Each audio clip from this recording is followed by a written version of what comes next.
na mona for real waba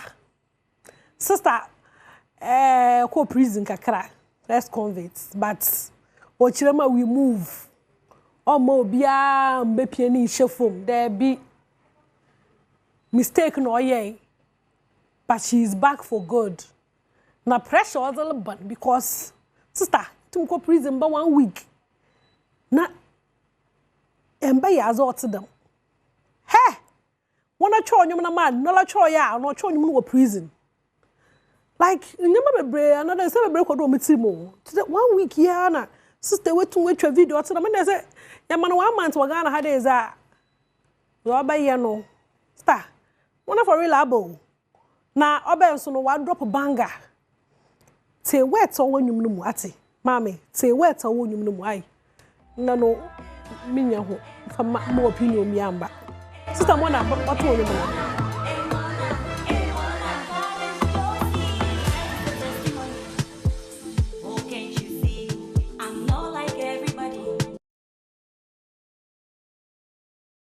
she's actually for real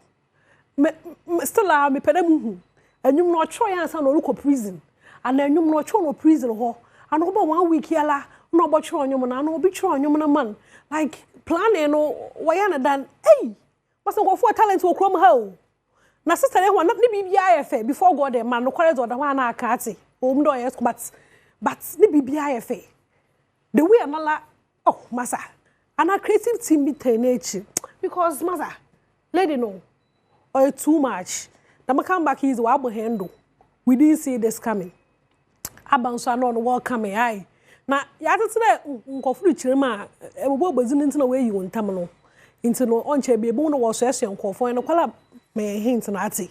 na yedim brothers bi enka nche won pe be bi fa won fa pekase bia na you know or drop it to socials no do no wa sha socials no do say as wa ko to hono mai mo bia chance don be pe bibi nka wo ho ntino comment na say or war papa eh Richmond chirema mun kan yi nyina ala dentra ntino Miss Pearl kofa cheche ho na adwena ye Miss Pearl so abeche na adwena sister mi nyim so a law student so abaze because obi na sam obi na sam into me mocho tease this one ho sister my do business kakra hey no wa life kra mocho bebre bedam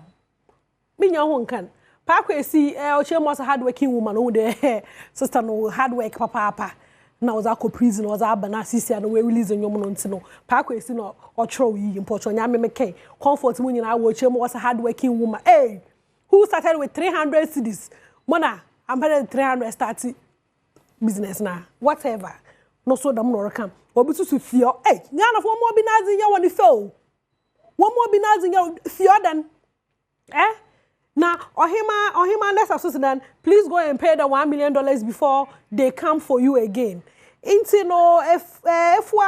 so say she's back stronger Stephanie also say yes into no echadesha ko socials no da views no doso obia na adwenkyere ibili kyerema onpe baby ntina na enyom na wa abọ no we release enyom na ntam dodo obi so kyerema na anyen